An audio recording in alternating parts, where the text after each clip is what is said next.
Una de las cosas que David hace en este salmo y en esta porción de la palabra que dice, enséñame, oh Jehová, tu camino. Porque nosotros tenemos esa tendencia de alguna manera de salirnos del camino por las situaciones que vamos viviendo cada día. Dice, enséñanos, Jehová, tu camino y caminaré yo en tu verdad. A veces nosotros sabemos lo que tenemos que hacer porque ya estamos habituados, ¿no es cierto?, de alguna manera a saber las cosas que debemos hacer en cada situación de nuestra vida. Y muchas veces nosotros oramos, ¿no es cierto?, por las cosas que necesitamos, los problemas que tenemos, pero nunca le pedimos al Señor que nos enseñe. Porque una cosa es saberla en nuestra mente y otra cosa es realmente esa palabra que nos afirma, esa palabra que nos sostiene, esa palabra que nos alumbra, esa palabra que nos dirige, a pesar de nuestras emociones que muchas veces están tan contaminadas con la situación difícil que estamos viviendo y pasando. Y eso es importante entenderlo, porque puedo tener un familiar enfermo, sin embargo, puedo tener otros problemas, sin embargo, nosotros nos aferramos emocionalmente a solucionar las situaciones, pero no primeramente vamos a Cristo. Dice, enséñame, Jehová, tu camino, caminaré yo en tu verdad, no en mi verdad, porque cada uno tiene su propia verdad. Cada día cada uno va a ir entendiendo la palabra de diferentes formas y poniéndola por obra de diferentes formas. Sin embargo, hay una sola verdad y es su verdad, no la mía, no la que me contaron, no la que me dijeron, sino que es su verdad, sus propósitos, la fidelidad con la cual yo debo seguir su palabra y llenarme de ella para que Él dirija nuestro camino. David reconoce su incapacidad para caminar en su verdad, algo que no podía hacer por su propio esfuerzo, nuestras propias dinámicas, porque cada uno de nosotros venimos con muchas situaciones aprendidas al Señor. Cómo reaccionar, cómo enfrentar, cómo hacer, cómo vivir. Le pide al Señor que afirme su corazón mientras es instruido en la palabra. Señor, afirma.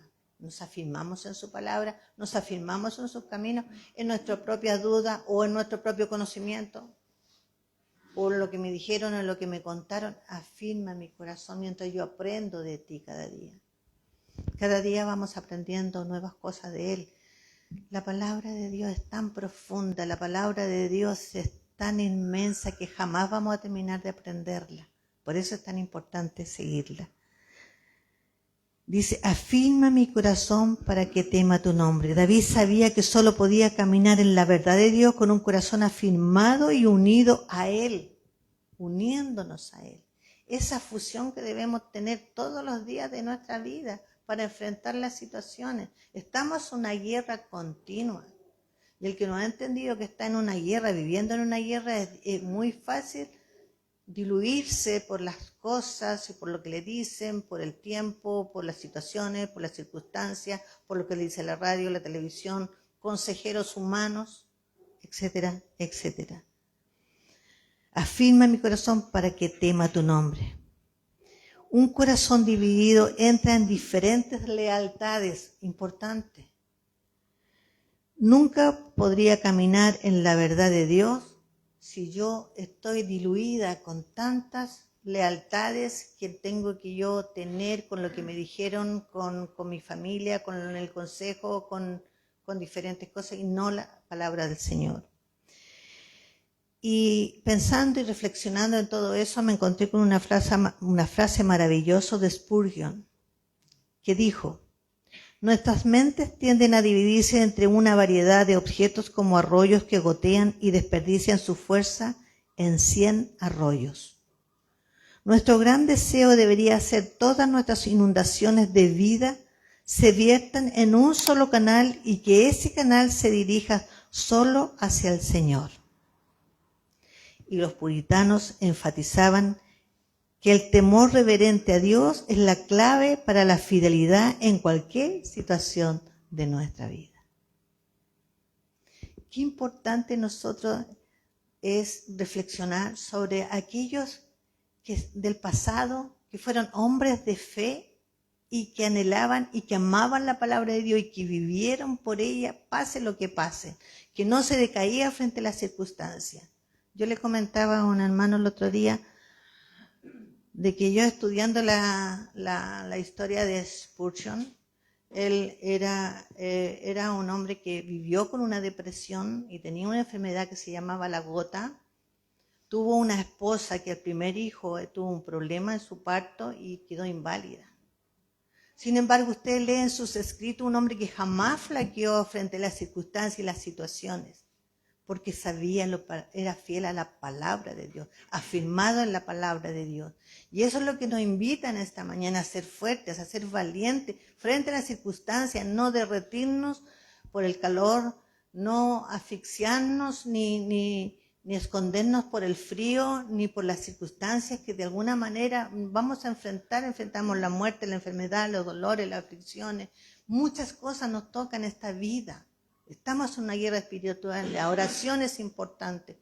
Yo les invito cada martes a aferrarnos al Señor cada día, unirnos en oración como cuerpo, seguir orando, seguir estudiando la palabra, reflexionando la palabra y poniéndola por obra para poder perseverar en este camino. Sabemos que Dios es el que nos lleva a la perseverancia, pero si nos alejamos de la palabra y de la oración, de los medios de gracia, no vamos a perseverar. Él nos lleva a la perseverancia.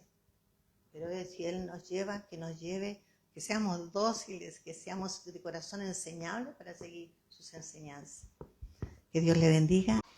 Cierre sus ojitos y vamos a orar en arrepentimiento. Cada uno de ustedes ore ahí en su corazón, con un corazón postrado delante de Él, con un corazón quebrantado. Padre, aquí estamos delante de ti, con corazones rendidos, Señor, sabiendo que tú eres nuestro Dios, nuestro Padre. Te pedimos perdón, Señor, porque siempre fallamos. En nuestra naturaleza caída, Señor, tropezamos y caemos, Señor. Mas tú en tu bondad y en tu amor nos levantas, Señor. Señor, mi corazón te adora en este día, Señor. Y está agradecido, Señor, por tu perdón. Nunca terminaría de llorar, Señor, en esta vida, si mirara mis pecados, Señor. Pero tu gracia y tu favor me has perdonado, Señor. Y aquí rendida delante de ti, Señor, estamos, creyendo que tú eres el Dios que nos perdona, que nos sana, que nos cambia y nos lleva por el camino, Señor. Estamos rendidos, Señor. Nuestro corazón es malo, te falla continuamente. Pero tu amor, tu misericordia, tu gracia derramada a nuestro favor, nos ha permitido estar delante de ti, Señor, y adorarte, cosa que antes no merecíamos, Señor. Sin embargo, a ti te ha placido, Señor, que podamos estar en tu presencia, adorándote junto a nuestros hermanos, Señor, a cada uno de ellos, Señor. Ayúdanos, Señor, que esta alabanza sea con un corazón contrito y humillado y llegue delante de ti con olor fragante. Con un temor reverente, Señor, delante de ti ofrecemos alabanza y adoración con un corazón limpio, sabiendo que tú nos has perdonado. Te damos gracias, Padre. Muchas gracias, Señor, en el nombre de Jesús. Ya, vamos a comenzar con el mensaje. El tema se llama La evidencia del creyente. Esta es la parte final. Hace tiempo ya he venido exponiendo respecto al Sermón del Monte, y esta ya es la parte final del Sermón del Monte, y vamos a ir desarrollando ya los últimos versículos del capítulo 7 del libro de Mateo. Ya vamos a estudiar desde el versículo 13 hasta el final del capítulo. Entonces, vamos a hablar sobre 4 puntos interesantes que los vamos a ir desarrollando el día de hoy. Pero antes que eso, hagamos un breve resumen de lo que hemos estado estudiando antes de finalizar el Sermón del Monte. Como dice ahí, el Sermón del Monte revela lo que es el carácter del ciudadano del reino, que es lo que hemos estado estudiando en este último tiempo, mostrando que la verdadera justicia nace de un corazón rendido a Dios y no de una apariencia religiosa, que eso es lo que hemos estado estudiando. Ya, Jesús en este sentido no vino a formar fariseos disciplinados, sino que vino a formar discípulos que sean conformes a su imagen, ¿ya? Entonces, por eso siempre Jesús criticaba muchas veces las prácticas de los fariseos, porque ellos ponían mucho énfasis en lo externo, ya en el cumplimiento externo de la ley, pero Jesús vino ahora a mostrar algo diferente, ¿ya? Que una verdadera, como dice ahí, verdadera justicia nace de un corazón que está rendido a Dios y no de una apariencia de religiosidad, ¿ya? Que eso es lo que hemos venido aprendiendo respecto al Sermón del Monte. Luego comienza el sermón con las famosas bienaventuranzas que describen la esencia del creyente humilde y dependiente de Dios, cuyo corazón quebrantado refleja la misericordia, la pureza y la paz, que hemos visto a través de la bienaventuranza cómo el cristiano parte desde su búsqueda de Dios, necesitando, como dice el inicio de la bienaventuranza, bienaventurados los pobres en espíritu, ¿no es cierto?, hasta que finalmente la última bienaventuranza habla de que bienaventurados los que son perseguidos por la causa de Cristo, en donde ya somos semejantes a Él. Entonces muestra todo ese camino en donde rechaza todo lo que es la autosuficiencia y nos muestra cómo nosotros debemos ir progresando en el día a día. Luego aprendimos enseñanzas de Jesús como lo que son la sal y la luz, en donde nos llama a influir en el mundo con una fe visible que glorifica al Padre, mostrándonos que nosotros somos sal de la tierra sobre la luz del mundo. ¿Ya? Y la luz del mundo, en donde nos muestra que nosotros tenemos que preservar justamente, predicar el Evangelio, predicar su palabra y al mismo tiempo poder ser luz, que ilumina en medio de la oscuridad, ¿ya? Ser como un faro en medio de la oscuridad en donde nosotros podamos atraer a las personas justamente a Cristo, ¿ya? Que nosotros también las personas puedan ver a Cristo, ¿ya? Y puedan llegar a Él a través de nuestro testimonio, a través de nuestras acciones, a través de lo que nosotros hacemos.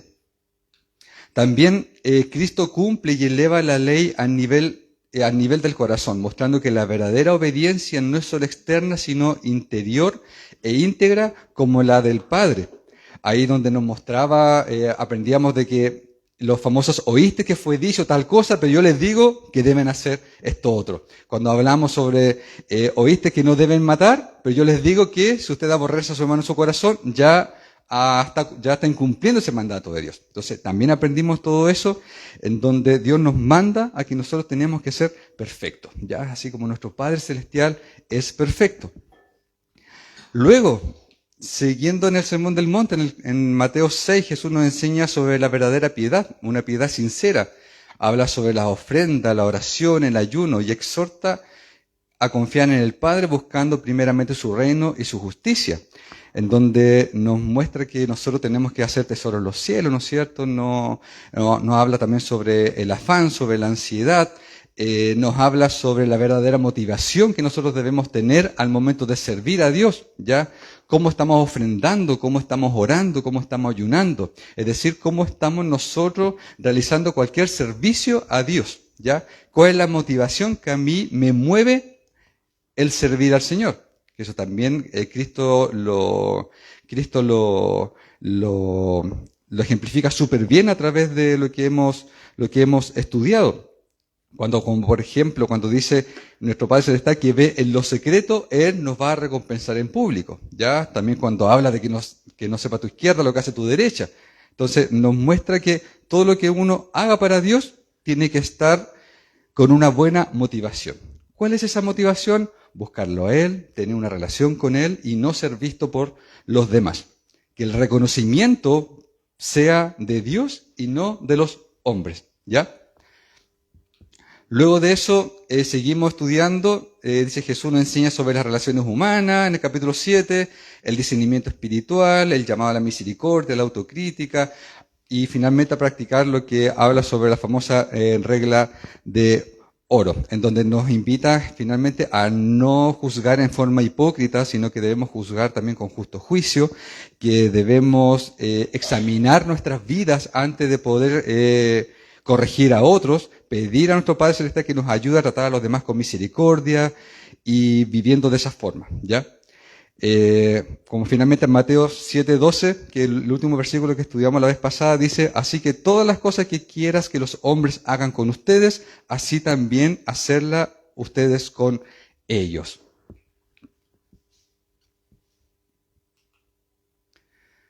Entonces todo este recorrido, como dice ahí, nos lleva a una conclusión que es inevitable. La verdadera fe debe evidenciarse ahora también en la práctica. Por eso el título del mensaje es la evidencia del creyente. Entonces, no basta con escuchar las palabras del maestro, sino que hay que vivirlas.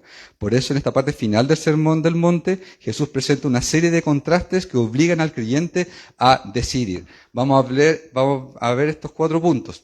Habla sobre las 2 puertas, los 2 caminos, los 2 tipos de profetas y sus frutos, los 2 tipos de creyentes, los que dicen y los que hacen, y finalmente termina con la famosa parábola de los 2 fundamentos, sobre la roca y la arena. ¿Ya? Eso es lo que vamos a estar desarrollando el día de hoy.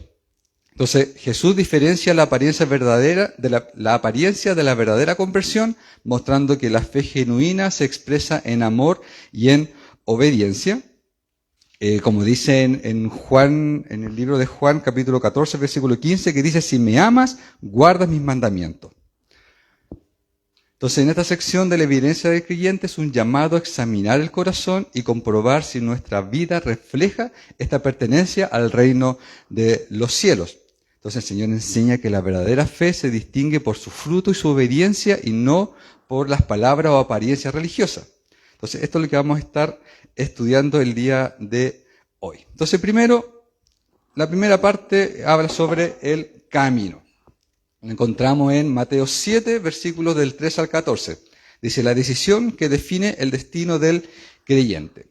Vamos a leer el versículo. Dice así, entrad por la puerta estrecha, porque ancha es la puerta y espacioso el camino que lleva a la perdición, y muchos son los que entran por ella. Porque estrecha es la puerta y angosto el camino que lleva a la vida, y pocos son los que las hallan. Amén. Hemos escuchado este versículo, ¿no es cierto? No sé si algunos se acuerdan que antes había como un póster donde, no sé si algunos se acordarán, había un póster que por lo general estaba en algunas casas, donde aparecían como 2 caminos. ¿Sí? ¿Algunos se acuerdan de eso? Claro, un camino angosto, un camino ancho, y ahí mostraba como ese progreso. No sé si algunos se acuerdan de eso. Lo traté de buscar como para mostrarlo, como para recordarlo, pero no lo encontré. Encontré algunos como de muy mala calidad la imagen. Pero ese era como bien interesante como mostraba como graficaba justamente este camino. Entonces, entrar por la puerta estrecha, porque ancha es la puerta y espacioso el camino que lleva a la perdición, y muchos son los que entran por ella. Y porque estrecha es la puerta y angosto el camino que lleva a la vida, y pocos son los que la hallan.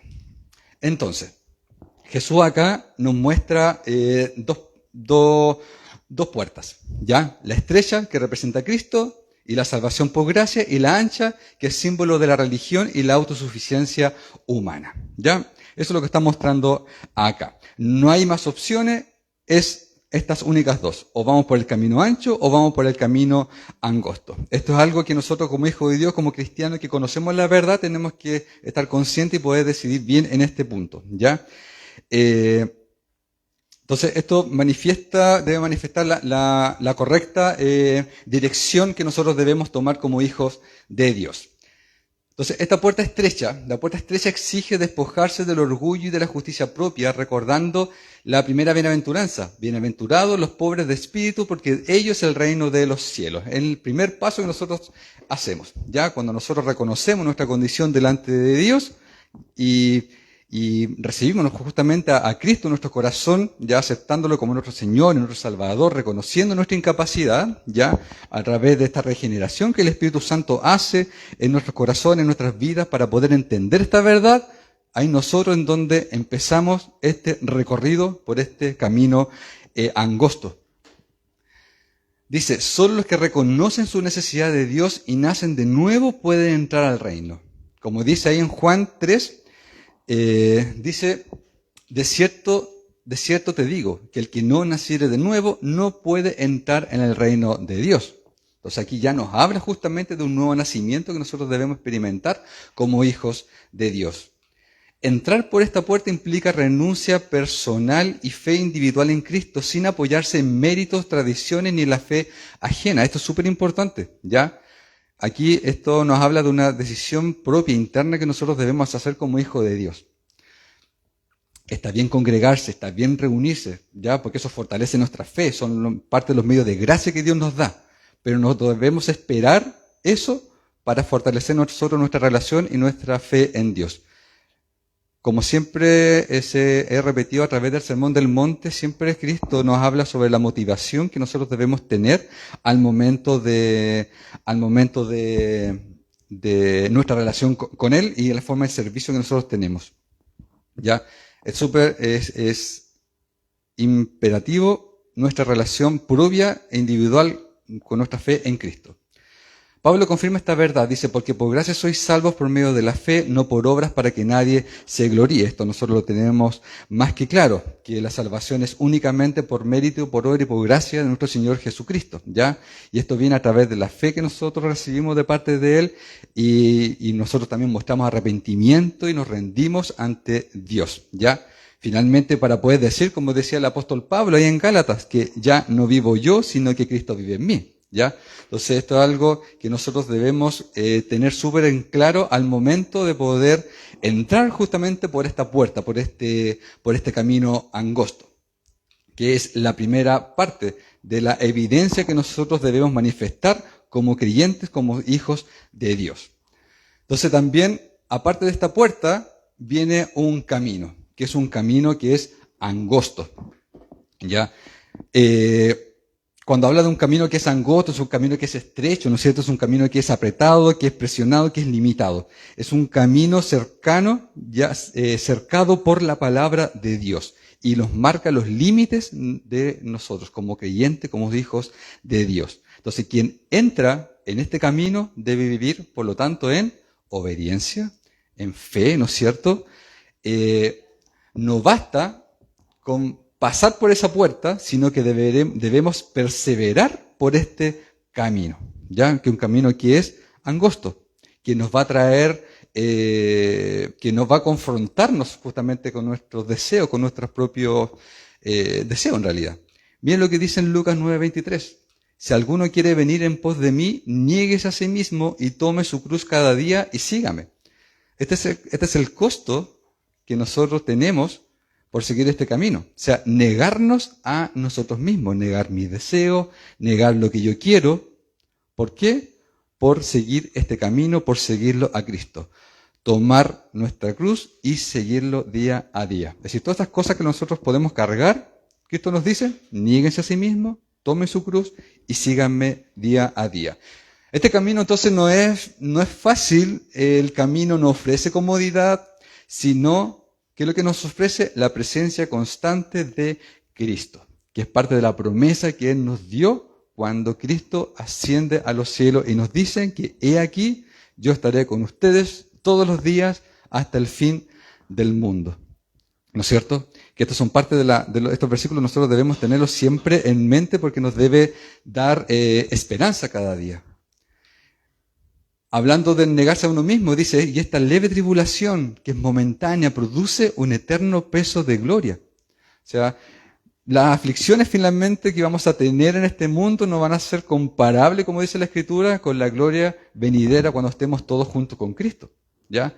Entonces, ¿es necesario pasar por esto? Sí, es necesario pasar por esto. Es parte del costo del discipulado que nosotros tenemos que hacer día a día. ¿Ya? Entonces, esta senda es de los que renuncian a sí mismos y a todo por seguir a Cristo. Miren lo que dice ahí en Lucas, capítulo 14, hay un segmento del versículo 26 y el 33, que están fusionados ahí. Dice, así pues, cualquiera de vosotros que no renuncie a todo lo que posee, no puede ser mi discípulo. ¿Ya? Entonces, no podemos ser discípulos de Cristo si nosotros no renunciamos a lo que tenemos. Por lo tanto, este camino, pocos eligen este camino, no porque sea un camino oculto, sino por su exigencia. Aunque quienes son guiados por el Espíritu lo hallan y lo abrazan con gozo, como el que se encuentra una perla de gran precio. Entonces, interesante el costo de este camino. La dirección contraria tenemos el camino ancho, que también lo menciona. Dice que ancha es la puerta y espacioso el camino que lleva a la perdición, y muchos son los que entran por ella. Entonces, este camino ancho nos puede representar la religión sin arrepentimiento, la fe sin obediencia, un camino amplio pero mortal. Lo que dice ahí en Proverbios 16:25, hay caminos que al hombre le parecen derechos, pero su fin es camino de muerte. ¿Ya? Y aquí también muchos cristianos podemos caer en esto, ya pensando que estamos llevando una vida cristiana y estamos muchas veces cayendo en esto, por una falsa religión, por un mal entendimiento de la palabra del Señor. Este camino puede parecer moral o religioso, pero es vivir sin el Espíritu. Como advierte Jesús, no todo el que me dice Señor, Señor, entrará en el reino de los cielos. Eso también lo vamos a ir desarrollando en unos versículos más adelante. Entonces, miren lo que dice acá en Isaías 29:13. Este pueblo de labios me honra, mas su corazón está lejos de mí. Muchas veces podemos caer en esto, pensando que estamos en el camino, porque estamos haciendo cosas para Dios, y finalmente, ¿qué es lo que nos dice Dios acá? Solamente me honran de labio, pero su corazón está lejos. Teniendo apariencia de piedad, pero negando la eficacia justamente de la piedad. Entonces describen la falsa piedad de los que aparentan devoción. Esto era característico de los fariseos. Y hoy en día, ¿cómo estamos con esto? La idea es que también nos podamos examinar justamente acá. El camino ancho lleva a la perdición, incluso el creyente carnal sufrirá pérdida de su recompensa, aunque será salvo, como dice ahí, como por el fuego. Entonces, muchas veces nosotros estamos ahí, nos perdemos justamente de vivir en plenitud con nuestro Señor, en bendición con Él, justamente por la desobediencia, por la incredulidad, por la falta de fe, por la falta de confianza justamente en Dios. Entonces, ¿qué es lo que nos dice aquí en este camino de vida? Jesús promete que el camino angosto conduce a la vida verdadera y abundante, no solo futura, sino presente. Miren lo que dice en Juan. Yo he venido para que tengan vida y para que la tengan en abundancia, ¿no es cierto? Entonces, en este camino, aunque hayan pruebas, aunque hayan luchas, hayan dificultades, vamos a encontrar en este camino plenitud de gozo, ya vamos a encontrar comunión con Dios, vamos a encontrar victoria espiritual, como dice acá, en el Salmo 23, aunque ande en valle de sombra o de muerte, también dice, no temerás más a alguno porque tú estarás conmigo. Entonces, aunque andemos en valle de sombra o de muerte, no debemos temer, porque en Él vamos a tener siempre la victoria. El final de este camino, de esta senda, es glorioso. Es la vida eterna y la presencia de Dios. Miren lo que dicen algunos versículos que tengo ahí. En 1 Tesalonicenses dice, y así estaremos para siempre con el Señor. En Romanos 8:18, las aflicciones del tiempo presente no son comparables con la gloria venidera que en nosotros se ha de manifestar. En Romanos 2:7, a los que buscan gloria, honra, inmortalidad y vida eterna. O sea, son parte de las promesas que nosotros obtenemos de Dios al mantenernos firmes y perseverando firmes en este camino. ¿Ya? Entonces, esto respecto a este camino que nosotros debemos seguir. Pero también Dios nos manda a lo siguiente. Un siguiente punto es hablar sobre la vigilancia. El discernimiento que protege la vida. Veamos el versículo. Ahí. En la continuación. Esta es una advertencia. Guardaos de los falsos profetas que vienen a vosotros con vestidos de ovejas, pero por dentro son lobos rapaces. Por sus frutos los conoceréis. ¿Acaso se recogen uvas de los espinos o higos de los abrojos? Así, todo buen árbol da buenos frutos, pero el árbol malo da frutos malos. No puede el buen árbol dar malos frutos, ni el árbol malo dar buenos frutos. Todo árbol que no da buen fruto es cortado y echado al fuego. Así que por sus frutos los conoceréis. Entonces aquí nos manda ahora a estar en este proceso de vigilancia, de poder ver cómo estamos nosotros en Él. Entonces esta promesa de Jesús, esta advertencia de Jesús nos muestra el peligro que existe ahora de los falsos profetas y de los falsos maestros, ¿ya? Si el primer riesgo era no entrar por la puerta estrecha, ¿ya? Y entrar por la puerta ancha, ahora el peligro es salirse del camino correcto a causa del engaño. Entonces aquí tenemos que tener ojo, ¿ya? Entonces la verdadera fe requiere una continua vigilancia de esto para poder seguir manteniéndonos en el camino correcto, ¿ya? Porque como dice en este versículo, hay quienes van a venir aparentándose mensajeros de Dios, pero en realidad nos van a conducir a la perdición. Entonces esto ahora es responsabilidad nuestra como hijos de Dios, como cristianos, como discípulos, como ovejas del rebaño, el poder estar atento a esto, ¿ya? Si bien es responsabilidad de los que predican, de los pastores, de los que exponen, de los que enseñan, pero también es responsabilidad del discípulo el estar atento a lo que está aprendiendo y lo que está escuchando. A esto nos recuerda el ejemplo que el apóstol Pablo hablaba de la iglesia de Berea, que los alababa diciendo que ellos finalmente, ejemplo, en palabras simples, no se la compraban a la primera a Pablo. Ellos buscaban la Escritura y buscaban confirmación de lo que ellos estaban escuchando y realmente era palabra de Dios. Entonces uno dice, sí, pero si Pablo era un instrumento del Señor, sí, pero esa iglesia primero buscaba confirmar de lo que él enseñaba realmente era la palabra del Señor. Entonces es responsabilidad de cada uno de nosotros que estamos escuchando y aprendiendo de la palabra del Señor. ¿Ya? Primero, el disfraz del engaño. ¿Ya? Cuando habla sobre que están vestidos de oveja, ¿ya? Apariencia de piedad, pero con un corazón de lobo. Jesús advierte que los falsos profetas se presentan como ovejas, pero son lobos rapaces que surgen desde dentro del redil. ¿Ya? Mira aquí en Corintios dice, porque estos son falsos apóstoles, que se disfrazan como apóstoles de Cristo, porque el mismo Satanás se disfraza como ángel de luz. Imagínense.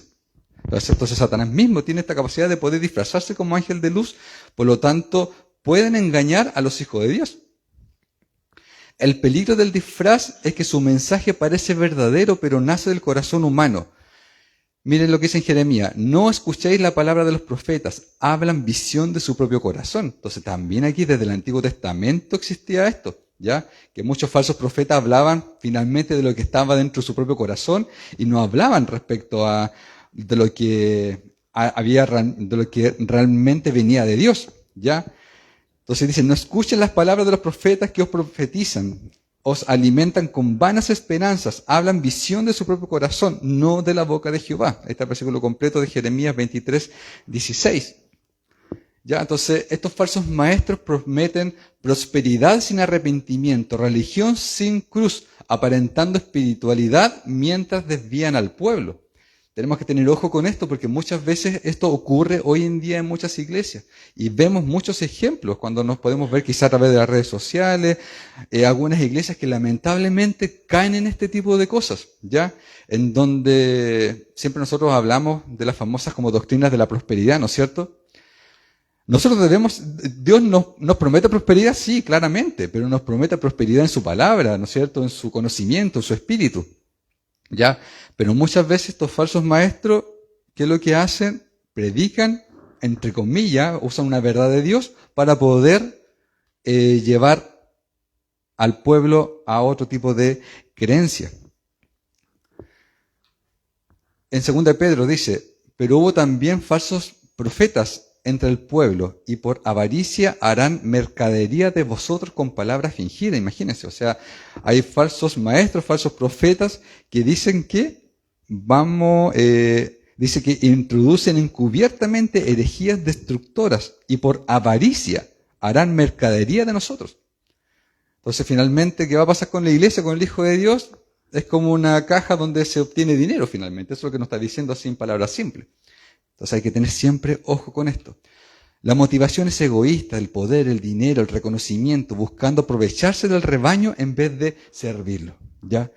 Entonces, por eso es importante y en nuestra responsabilidad que nosotros debemos tener como hijo de Dios. Por lo tanto, nos dice que cuál es el criterio de esta verdad. Por sus frutos los conocerán. ¿Ya? Y ahí vamos a ver también cuáles son los frutos que nosotros debemos, se deben manifestar en esto. ¿Qué tipo de frutos se deben manifestar? Entonces Jesús no nos deja en esta incertidumbre, aunque el disfraz puede engañar por un tiempo, pero el fruto revelará siempre la raíz. Por sus frutos lo conocerán. Entonces, esto de conocer, en la Biblia habla del concepto de como conocer como de un concepto como más profundo, ya, si no simplemente una a simple vista, sino que es como conocimiento profundo de lo que hay. Hablas de una relación verdadera, ya, de un sentido verdadero de relación y de comunión, ya. Entonces esto nosotros lo podemos obtener, conocer quién realmente está en la verdad a través de las cosas que hace. Entonces significa conocer plenamente, significa reconocer con certeza, con verdad. Entonces, la evidencia no está en las palabras, sino que en el carácter y en el efecto de esta enseñanza. El hombre bueno, del buen tesoro de su corazón, saca cosas buenas. Entonces, debe haber un fruto en esto, asociado. Así como los árboles solo producen según su especie, los siervos verdaderos dan fruto de justicia y los falsos de egoísmo y división. ¿Cuáles son evidencias de esos frutos? Evidencias tenemos algunas ahí. Ejemplo, el carácter. ¿Cómo es el carácter del Hijo de Dios, de un siervo de Dios? Debe manifestar el fruto del Espíritu, que todos nosotros lo conocemos, que está en Gálatas, ¿no es cierto? Que habla sobre la humildad, que habla sobre el amor, ¿no es cierto? La mansedumbre, el dominio propio, la templanza, ¿ya? Son características del fruto del Espíritu Santo en la persona. ¿Qué otro fruto? La enseñanza también es otro fruto. La sana doctrina, ya que va a conducirnos a la santidad. Mientras que una falsa enseñanza nos va a alejar de Dios, nos puede generar confusión, nos puede generar mundanalidad, nos puede generar legalismo, ¿ya? Pero una sana doctrina nos va a llevar a la santidad. Entonces, el mensaje de la palabra de Dios, ¿para dónde nos está llevando? Ahí tenemos que analizarlo. También, otra característica que debe haber, que es el propósito, ¿ya? ¿Cuál es el propósito de este fruto? ¿Edificar a la iglesia o buscar simplemente seguidores? ¿Ya? También tenemos que tener ojo con eso, que son frutos que debieran manifestarse de una sana doctrina, de una sana enseñanza. Entonces aquí, cuando hablamos, por sus frutos los conoceréis, veamos cómo es el carácter, qué es lo que está enseñando, cuál es el propósito y la motivación de esta enseñanza. Entonces Pablo advierte que habrá quienes tengan apariencia de piedad, pero negando la eficacia de ella misma, como lo vimos en el punto anterior. Por lo que debemos discernir su fruto y también evitarlos. La coherencia, el árbol y el fruto. ¿Cuál es la coherencia interna que existe? ¿Ya?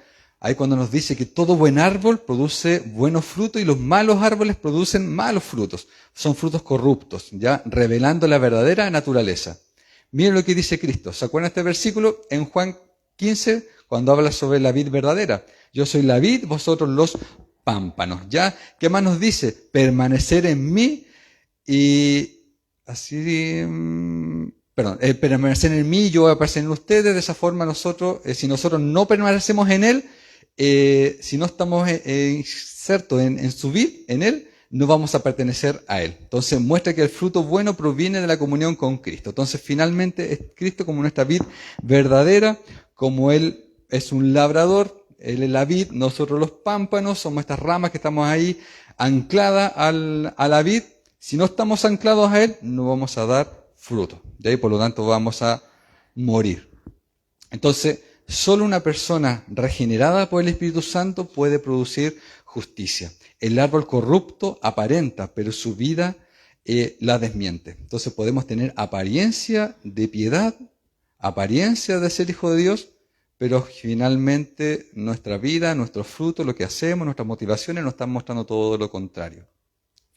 Entonces, no puede el buen árbol dar malos frutos. Esto afirma que la evidencia, que la verdadera fe se evidencia en una vida de coherencia. Si somos hijos de Dios, debemos manifestarlo a través de estos frutos. Entonces no se trata de ser perfectos, de no cometer errores, porque vamos a tener aflicciones, vamos a tener lucha, nuestra naturaleza caída, nosotros vamos a seguir propensos al pecado, pero ¿cuál va a ser la evidencia? Que nosotros nos podemos arrepentir y acercar automáticamente a Dios. Ya no nos gozamos en el pecado, sino que ahora buscamos constantemente perfeccionarnos en Dios. ¿Ya? Entonces esto también hay que tener eso así en claro. Ya no se trata de una perfección sin errores, sino de que nuestra vida sea coherente con la palabra de Dios. Los que estamos en Cristo, tarde o temprano se va a manifestar que somos hijos de Dios. ¿Ya? Tarde o temprano nosotros vamos a manifestar que somos sus hijos. Entonces, el árbol sin fruto enfrentará juicio. Todo árbol que no da buen fruto es cortado y echado en el fuego. En esto es glorificado mi Padre, en que llevéis mucho fruto y seáis así mis discípulos. Entonces esto subraya que dar fruto es una señal verdadera de la comunión con Dios. Por lo tanto, si no llevamos buenos frutos, como dice ahí, seremos cortados y echados al fuego, porque no sirve nada más que para producir leña. ¿Somos leña o somos fruto? Buena pregunta. ¿Qué es lo que nos dice después? Entonces, por lo tanto, nos llama a que nosotros podamos tener un discernimiento con madurez. Vuelve a repetir acá, dice, por sus frutos los conoceréis, subrayando la necesidad del discernimiento espiritual y advirtiendo contra el juicio hipócrita. O sea, si vamos a juzgar, juzguemos con justo juicio y ver cuáles son realmente los frutos de eso. Dice, versículo, pero el alimento sólido, a ver, aquí tengo el versículo, no lo tengo completo ahí. Dice, pero el alimento sólido es para los que han alcanzado madurez, para los que por el uso tienen los sentidos ejercitados en el discernimiento del bien y del mal. Entonces ahí en el libro de Hebreos 5:14 nos dice que el alimento sólido es para los que han alcanzado madurez. ¿Cómo está nuestra vida? ¿Somos capaces de poder resistir este alimento sólido o todavía nos tienen que estar hablando con lechecita y cositas blandas como si fuéramos bebés? ¿Ya? Entonces, por lo tanto, si nosotros somos ejercitados en esto, vamos a tener nuestros sentidos preparados para poder discernir entre el bien y del mal. ¿Ya? Por eso es importante el estudiar y el aprender. Por lo tanto, esta madurez espiritual no se mide por el tiempo que una persona pueda llevar en la iglesia, sino con la capacidad de distinguir entre lo que viene de Dios y lo que no viene de Dios. Porque podemos estar años dentro de una iglesia y todavía no somos capaces de discernir entre lo bueno y lo malo, entre lo que viene de Dios y lo que no viene de Dios. Y eso puede pasar. En 1 Juan 4:1 dice, amados, no creáis a todo espíritu, sino probad los espíritus si son de Dios, porque muchos falsos profetas han salido por el mundo. Entonces ahí nos manda esta advertencia, amados, no creáis a todo espíritu, sino que pruébenlo si son de Dios. Entonces aquí esto es una responsabilidad propia de cada uno de nosotros como hijos de Dios. Por lo tanto, este discernimiento se desarrolla en comunión con la palabra y con el Espíritu Santo, quien nos guía a toda verdad y a toda justicia. ¿Ya? Esto se desarrolla en la comunión también los unos con los otros, cuando estamos todos reunidos en oración, en estudio, porque de esa forma nosotros podemos también conocer la verdad y poder estar atentos y cuidarnos como rebaño, ¿no es cierto?, como hijo de Dios, como discípulo, de cualquier viento de mala doctrina. ¿Cuál es el fruto de esto? La fidelidad, que es una evidencia de la verdadera fe. Entonces, el mensaje de Jesús no se limita a detectar falsos profetas, es decir, no solamente se limita a detectar a los falsos profetas, sino que nos invita también a producir un buen fruto. La mejor defensa contra el engaño es una fe profunda, obediente y fructífera.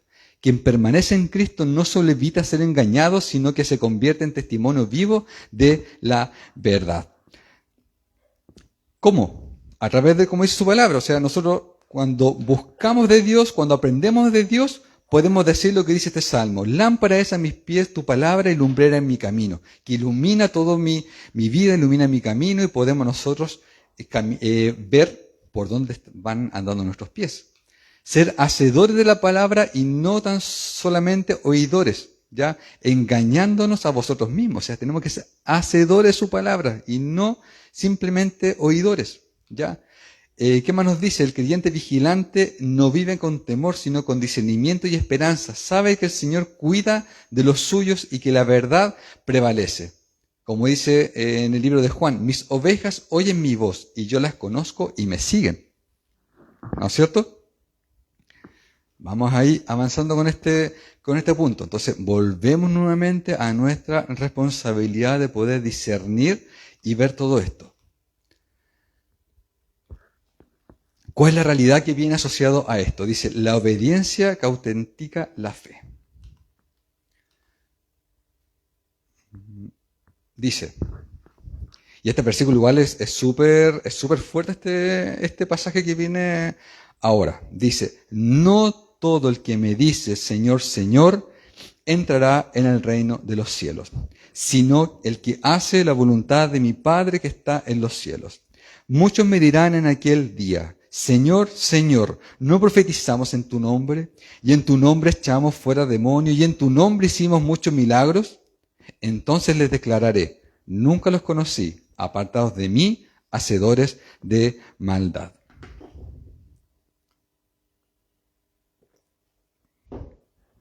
Qué fuerte este versículo, ¿no es cierto? No todo el que dice Señor, Señor entrará en el reino de los cielos, sino que el que hace la voluntad de mi Padre que está en los cielos. Muchos me dirán en aquel día, de aquí podemos agregarle muchas cosas. No predicamos, no enseñamos, no ayudamos, no servimos, hicimos tantas cosas en tu nombre, Señor. ¿Para qué? Para que el Señor nos diga: nunca los conocí, apártense de mí. Y encima termina con esta frase de remate: hacedor de maldad. Creyendo haber hecho todo lo bueno, finalmente llama diciendo: hacedor de maldad.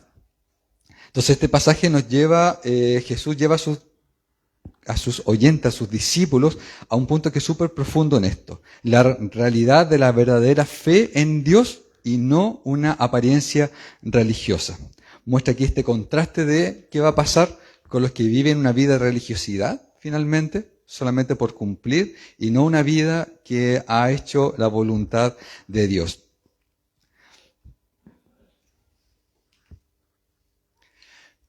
La profesión sin obediencia. Jesús comienza diciendo: no todo el que me dice Señor, Señor entrará en el reino de los cielos. En la cultura judía, en la cultura hebrea, repetir 2 veces era señal de énfasis, ¿ya? Entonces cuando dice ahí Señor, Señor, ya era como dándole como más importancia, era como aumentando el énfasis de las frases que se quería decir. Entonces por eso Jesús dice: no todo el que me dice Señor, Señor, es decir, ni por más énfasis que le puedas poner, no entrará en el reino de los cielos. Entonces, por lo tanto, estas personas no solo reconocen el señorío de Cristo, ya de palabra, sino que lo hacen con un aparente fervor y devoción. Pero Jesús revela que no basta confesar con los labios, sino que se debe obedecer con la vida. Miren lo que dice acá en Isaías: este pueblo de labios me honra, pero su corazón está lejos de mí. ¿Por qué me llamáis Señor, Señor, y no hacen lo que yo digo? Revela una hipocresía, una fe sin acción. Entonces, mira, aquí mismo Cristo dice: ¿por qué me llamas Señor, Señor? ¿Por qué enfatizas tanto? Así como de boca, como que si me conocieras, como si yo estoy contigo, como que fuera realmente tu Señor, pero finalmente no haces lo que yo digo. Solamente honrando de labios, pero el corazón está lejos. Simplemente una apariencia. El verdadero creyente es quien hace la voluntad del Padre, mostrando una fe que obedece y no solo que habla. Esto es súper importante. Ahí en Santiago 1:22 dice: ser hacedores de la palabra y no solamente oidores. En Romanos 2:13 dice: porque no son los oidores de la ley los justos ante Dios, sino que los hacedores de la ley serán justificados. Es decir, no el que oye, sino que el que hace. Entonces aquí nos manda no solo a oír, sino que a hacer y cumplir su palabra. Si bien la obediencia nos salva, porque lo que nos salva a nosotros es la fe en Dios, pero la obediencia constante prueba una fe falsa. La fe genuina transforma el corazón. Entonces, si nosotros, la obediencia va a ser una evidencia de nuestra fe en Dios. Si nosotros no obedecemos, podemos manifestar que nuestra fe es falsa, que nuestra fe no es genuina. Por lo tanto, si nuestra fe es verdadera, nuestra obediencia debe manifestarse a través de la obediencia que nosotros tenemos a su palabra y a su voluntad. Jesús no solo busca confesiones, sino que busca que nuestros corazones sean obedientes a Él. ¿Ya? No sacamos nada con arrepentirnos todos los días y finalmente vamos a estar cayendo en lo mismo. ¿Ya? También esta advertencia que Dios nos manda de que hay del que peca deliberadamente. También nos hace esa advertencia. Total, el Señor igual nos perdona porque la gracia, donde abunda el pecado, abunda la gracia. Ya claro, estamos mal entendiendo el versículo, ¿no es cierto? Entonces nuestra vida se debe reflejar que realmente tenemos una fe verdadera, una fe genuina en Cristo. Luego de esto, luego de entender cuál es la verdadera profesión, ya, de nuestra profesión, de nuestra fe, que debe ser en obediencia, las obras también van a ser reflejo de esto. El versículo 22 muestra un autoengaño que es sutil y que es peligroso. Como dice en el versículo, muchos me dirán en aquel día, Señor, Señor, ¿no hicimos tantas cosas en tu nombre? Profetizamos, echamos fuera demonios, hicimos muchos milagros. Entonces, podemos hacer muchas cosas, muchas obras, pero si no tenemos relación con Dios, no nos sirve absolutamente de nada. Aquí nos recuerda el versículo del apóstol Pablo que dice, que habla sobre sobre los dones espirituales, que habla que finalmente puedo hacer todas las cosas, pero si yo no tengo amor, no me sirve absolutamente de nada. Simplemente, como dice el apóstol Pablo, vamos a hacer como un metal que retiñe. Simplemente es como vamos a meter puro ruido y no va a haber nada concreto detrás, porque si no lo hacemos con la motivación correcta, no sirve de nada hacer cosas si mi motivación no va a estar enfocada en tener una relación con Dios. Profetizar, liberar, hacer milagros pueden parecer señales de espiritualidad, pero pueden realizarse sin conocer verdaderamente al Señor. Es decir, podemos hacer muchas cosas, muchos servicios. Así como, no sé, esta hermana, este hermano, sirve muy bien, muy bien. Pero, ¿cómo está la motivación? ¿Cómo está el corazón? ¿Por qué estamos sirviendo? Que es súper importante. Este énfasis, hay un énfasis, dice, muchos me dirán, muestra que una multitud religiosa confía en sus méritos en lugar de en Cristo mismo. Entonces, igual esto es como preocupante porque dice lo que dice Cristo, que en el final de los días, dice, muchos me dirán esto. Muchos me dirán, Señor, Señor. Muchos me dirán, hicimos tantas cosas en tu nombre. Mira lo que dice en 1 Corintios. Si tuviese profecía y no tengo amor, nada soy. Lo que habíamos visto recién. Jesús enseña aquí que los dones sin amor carecen de un valor eterno. Solo la comunión viva con Cristo permanece, pues separados de mí nada podéis hacer. Entonces por eso acá nos dice que tenemos que tener ahí ojo con eso, que nuestras obras, nuestras acciones deben reflejar justamente nuestra relación con Dios. Y el veredicto del juez, que es súper fuerte, dice, nunca los conocí. Finalmente el Señor pronuncia una sentencia más solemne de todas. Entonces les declararé, nunca los conocí, apartados de mí, hacedores de maldad. Entonces, cuando dice declararlo, esto lo declara en forma, mire, esta proclamación es autoritativa. Nunca los conocí, revela ausencia total de relación, entonces, de esta relación. Dice, yo soy el buen pastor y conozco a mis ovejas, y conoce el Señor a los que aman a los suyos, conoce el Señor a los que son suyos.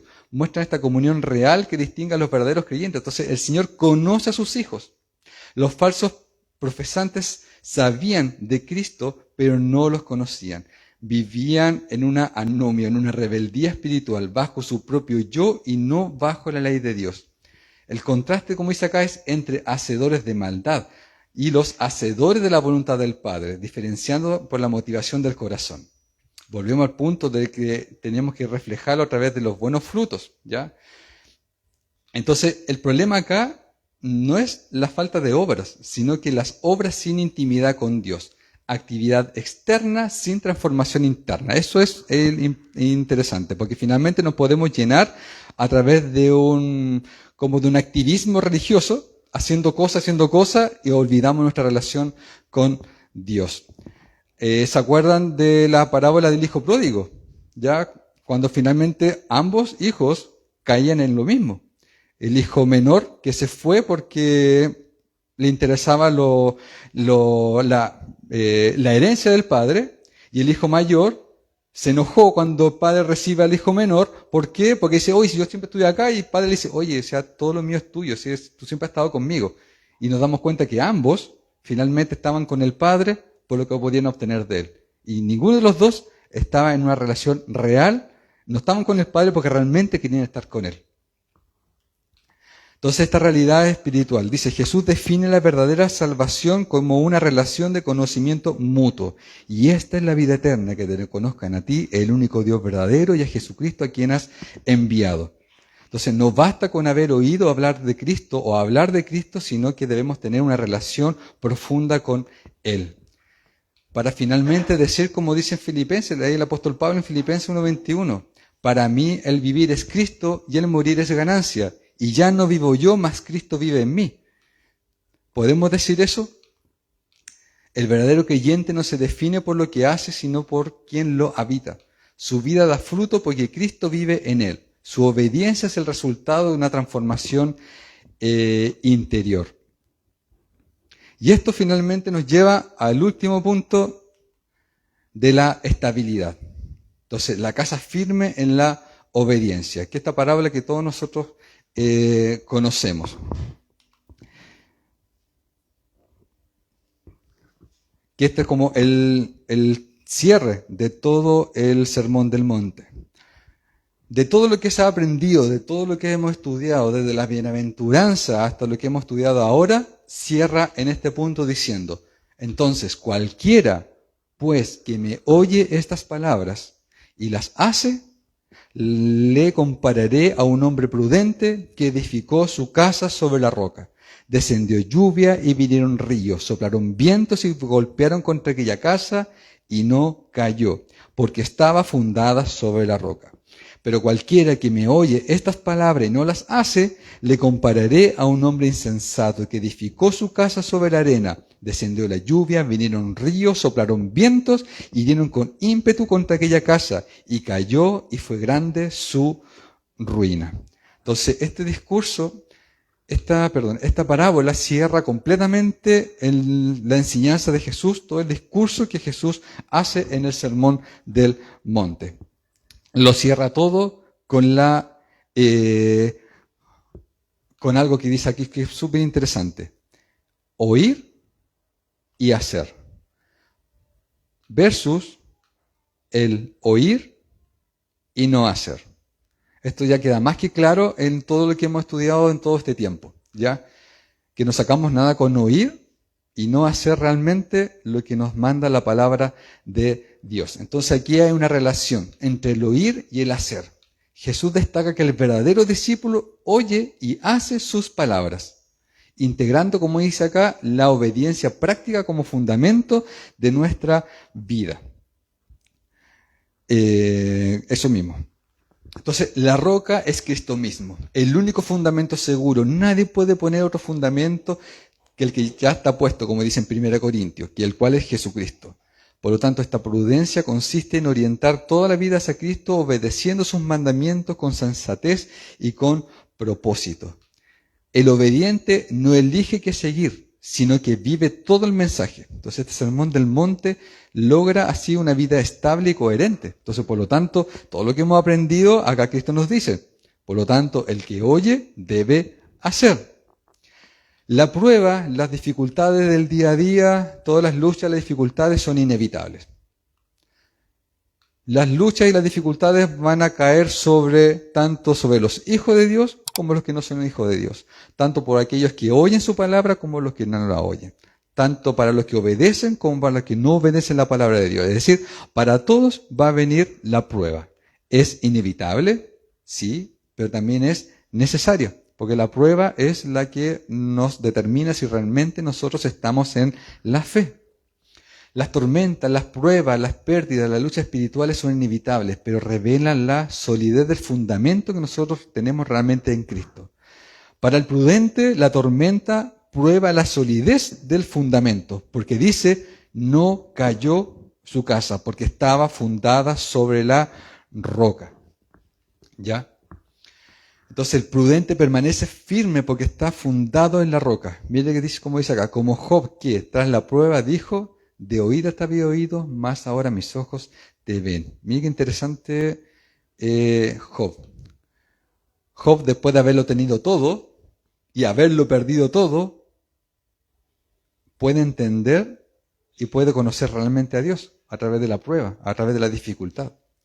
Entonces, las promesas sostienen... pues creo que me equivoqué en la...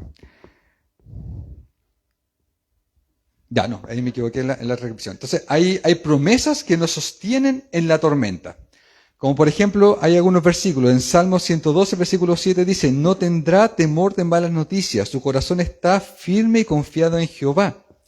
En el Salmo 91 Dios nos promete protección en medio del peligro. En 2 Corintios nos habla de que estas tribulaciones van a ser breves, ¿ya? Y finalmente en Romanos 8:37 nos habla de que nosotros somos más que vencedores en Cristo. Entonces tenemos promesas asociadas a las pruebas y a las dificultades si nosotros permanecemos en Él.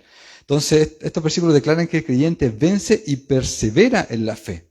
Dios usa las tormentas para fortalecernos, para purificarnos, para afirmarnos. Entonces, la casa firme no evita el dolor, pero va a permanecer para siempre. Entonces, nosotros debemos tener justamente eso, estar aquí y permanecer para siempre en la palabra y en la fe y en la verdad. ¿Qué pasa con el que oye y no hace? Muestra cómo esta estructura se derrumba finalmente. El insensato oye pero no obedece. Su fe es apariencia sin cruz, apariencia de piedad, pero negando la eficacia de ella. Entonces, construir sobre la arena es estar apoyado en el yo, en mi propio criterio, en mi propia justicia, en mis propios méritos, en mi tiempo, ¿ya? Y no se dedica justamente a fundamentar su vida en el fundamento que es Cristo. Entonces, el oír y no hacer es una vida que está fundamentada finalmente en mi autosuficiencia, en el yo, y no en la roca verdadera. Por lo tanto, la misma tormenta, la misma prueba va a ser para ambos. Pero la del insensato, el que oyó y no hizo, cae. Dice, se apoyará él en su casa, mas no permanecerá ella en pie. La ruina representa el juicio, las obras sin Cristo serán consumidas, ¿ya? Y la fe fingida termina en condenación finalmente. Entonces, acá simplemente somos profesantes nomás de una fe, pero nuestra vida está completamente lejos de lo que realmente Dios nos pide. Finalmente, los rasgos de este constructor, de un constructor prudente. Tenemos 4 rasgos que va a caracterizar a un creyente obediente y prudente. Primero, una obediencia práctica. Hace lo que ha escuchado, hace lo que ha aprendido. La obediencia es la evidencia de nuestra fe. Otra característica de un constructor prudente, dependencia humilde. Dice, Señor, ¿qué quieres que yo haga? ¿Ya? El prudente ora, pide dirección y acepta la corrección. Otro rasgo de un constructor prudente es cristocéntrico. Reconoce que todo avance es por gracia de Dios. Ya, como dice el apóstol Pablo, ya no vivo yo, sino que Cristo vive en mí. Renuncia a la ganancia propia por la excelencia del conocimiento de Cristo, ¿no es cierto? Y finalmente, otro rasgo de un constructor prudente es la perseverancia. Dice, excava hasta la roca. Eso muestra disciplina, constancia, y permanece cuando sopla el viento, cuando vienen las pruebas, las luchas y las dificultades. Entonces, esta parábola nos muestra justamente el cierre de todo el Sermón del Monte, de que si nosotros hacemos, escuchamos y hacemos conforme a la voluntad de Dios, vamos a poder permanecer firmes a pesar de las pruebas, de las luchas y las dificultades. ¿Es complejo? Sí, es complejo. Muchas veces pasamos por distintas situaciones que hacen temblar justamente nuestra fe. Pero si nuestra vida está fundamentada realmente en Cristo, podrá pasar cualquier dificultad, cualquier lucha, pero vamos a permanecer firmes al final del día. ¿No es cierto? Entonces, finalmente, eso, el Sermón del Monte es un manifiesto del reino que revela la vida transformada por la gracia desde el corazón hasta una acción que es visible. ¿Ya? La puerta del camino, Cristo es la única puerta y el camino angosto del discipulado diario que pocos eligen por falta de rendición. La vigilancia nos manda, entonces Dios nos manda que el verdadero creyente se reconoce por sus frutos, por su doctrina y por su vida santa, ¿ya? Y vida santa que esos son inseparables. La realidad, no basta con decir Señor, Señor, solo quienes hacen la verdadera voluntad del Padre demuestran una fe auténtica, que esto es lo que hemos aprendido el día de hoy. La estabilidad final, construir sobre la roca, Cristo, es obedecer su palabra y resistir a las tormentas con una fe firme. Entonces, finalmente, el Sermón del Monte aquí Jesús lo cierra con un llamado a la obediencia. No solo admirar su autoridad, sino que busca discípulos y no espectadores. Y el llamado final es entrar por Cristo, seguir el camino angosto, discernir por los frutos, obedecer la voluntad del Padre y reflejar y edificar sobre la roca. Dice, el Rey habló, su reino llama, su gracia transforma y su palabra permanece. Que nuestra vida sea hallada siempre firme en la roca que es Cristo. Amén. Así que oremos, mis hermanos. Amado Dios, Padre bueno, Padre celestial, gracias te damos, Señor, por tu palabra. Gracias te damos, Señor, porque hemos podido aprender más de ti en este día. Amado Padre, te pedimos que cada día nos ayude en esto, que podamos ser hacedores de tu palabra, que podamos entender tu mensaje, amado Dios, y podamos vivirlo día a día, que pueda ser real y vivo en nuestras vidas. Amado Padres, ayúdanos, amado Dios, a que mi motivación, a que nuestras motivaciones sean las correctas. Que si vamos a servir, que podamos servirte, amado Dios, buscándote realmente a ti, dándote gloria en todo momento, que todo lo que nosotros hagamos, que todo lo que nosotros realicemos, que todo el servicio que nosotros ejecutemos sea para tu honra y para tu gloria y no para el engrandecimiento propio. Amado Dios, y si en algún momento nuestras motivaciones han sido las incorrectas, ayúdanos, amado Padre, a poder enfocarnos nuevamente en ti y en tu voluntad, que podamos hacer y que podamos vivir conforme a tu voluntad. Amado Dios, te damos gracias y te pedimos tu bendición.